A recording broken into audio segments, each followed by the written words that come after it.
Kevin Jackson Radio Show. Welcome, everybody. Kevin Jackson here. It's the Kevin Jackson Show. KJRadio.com. I'm going to dive right in. And the reason I want to dive right in is because this is such a big story that's breaking, this Harvey Weinstein thing. But I don't care about the Hollywood part. I care about the political part. See, Holly weirdos, they hate to have their worlds turned upside down. I want you to imagine being in Hollywood and you've lived there, you know, you've survived there for decades, and you've seen, you know, you've gotten away with murder. People treat you like in ways you can't imagine. You know, the big wigs are just, the phone is ringing all the time. Scripts are coming in. People want to be at your party. They're telling you what's happening. People are in the know. You're in the know.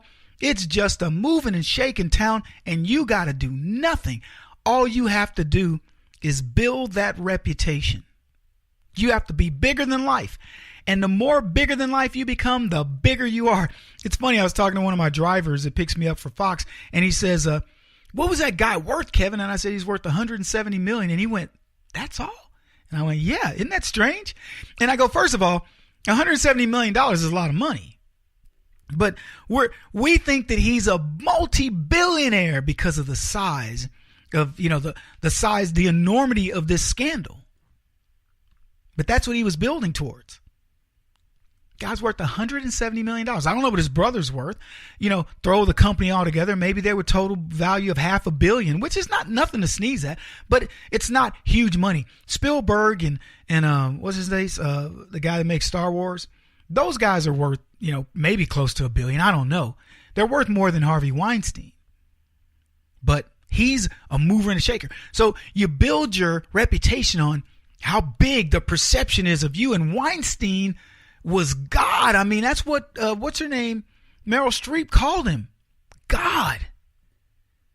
So here's God dictating how things go in Hollywood, man. And their world is upside down now because they believed in that God. It's the same thing that happened with black folks. See, Barack Obama was God. And by the way, Harvey Weinstein and the wife of God, that would be, or the Lord and Savior, that's what Jamie Foxx called Barack Obama, praised God. That would be Harvey Weinstein. So we've got two leftist gods who don't suddenly look like gods anymore. Donald Trump has destroyed the idea of Obama being God, Obama being a savior of the leftist. Do we really need to recap what havoc this guy wreaked on the Democrats? 1,080 or 30 seats lost. Lost every special election. Lost the presidency. Couldn't drag Hillary Clinton over the finish line. Hefty, you know, bit of lifting there, but, you know, he still should have been able to do it. He's God. Harvey Weinstein, God. We're not calling him that. That's what they called him, and that's the way they treated him. And another God has fallen. What do? They don't know how to react. They're scared beyond belief, folks. I'm telling you, I really wish you could understand how fearful people are in Hollywood. And here's the thing. They're fearful from the bottom because they finally now have, they can talk about it. They can say, well, this guy was a lecherous dude, man. It was horrible to be around Harvey. And they can pile on him, but they can't pile on too hard because there's still snakes in the pond. Still people there that can hurt them. Now, let's look at the snakes. The snakes are worried. Okay, they took Harvey's name, Harvey Weinstein's name, off of his latest TV show. You can bet they are whitewashing everything he's done. Who else is looking at his body of work and going, oh, shoot. Now, remember what we've been talking about as conservatives. We've been talking about building a conservative network of, like the equivalent of Hollywood. We've been saying we need to have our own entertainment industry, etc. What do you think? If you were going to do this, what would be the best time to do it? Wouldn't you like to take a lot of those Hollywood actors and actresses who have lots of talent, and they have now seen the lie? They've seen the lie of Hollywood. And they're going, I'd love to have a place to go where I can just display my art. Where I don't have to sleep with you or watch you, pleasure yourself, or watch you shower, or have you molest me in some way, or deal with your innuendo and your sexual nuance when we have a conversation. Can I just come in and do my job?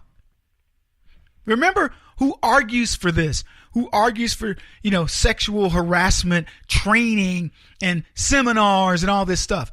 Do you think they've done this in Hollywood? If they did, do you think it stuck?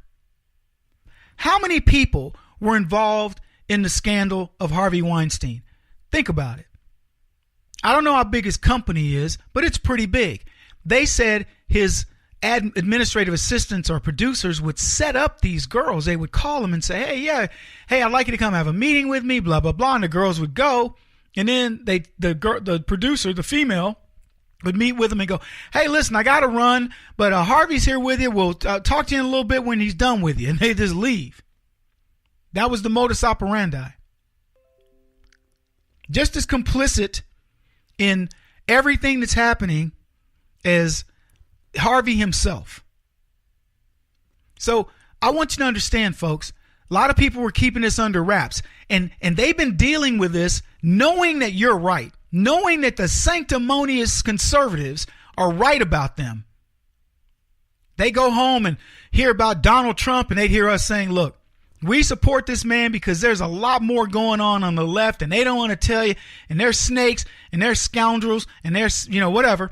And they're going, look at them over there talking about us all sanctimonious. And then they got to go to sleep at night knowing they've helped Harvey. They helped Bill Clinton and whoever else. The people that haven't come out of the shadows just yet. And that's why they're scared. They're scared because they know you know. And they know you now have ammunition to say, shut up. You've known this has been going on. And what about this affecting all your other politics? I want to get into that in just a second with Mr. George Clooney. He said something pretty interesting. This is the Kevin Jackson Radio Show. Do you owe back taxes to the IRS or state? The secret to avoiding the IRS nightmare is to seek professional representation.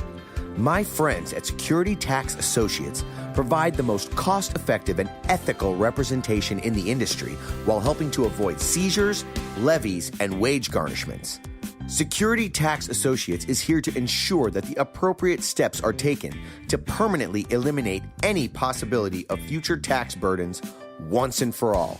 For a free, no-obligation consultation, contact Security Tax Associates, 844-779-4177. That's 844-779-4177. 844-779-4177. Or visit them at securitytaxassociates.com.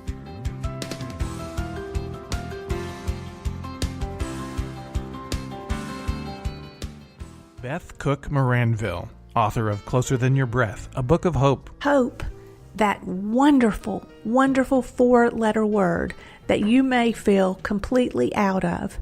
I wrote this book to give you great hope. It's not too late. If fetal position is an all too familiar place for you, I understand. If the next 60 seconds are too long, this book is for you. Wherever you are right now, whether you're dealing with divorce or death or sickness, take hope. You are going to make it through this pain. Don't roll your eyes.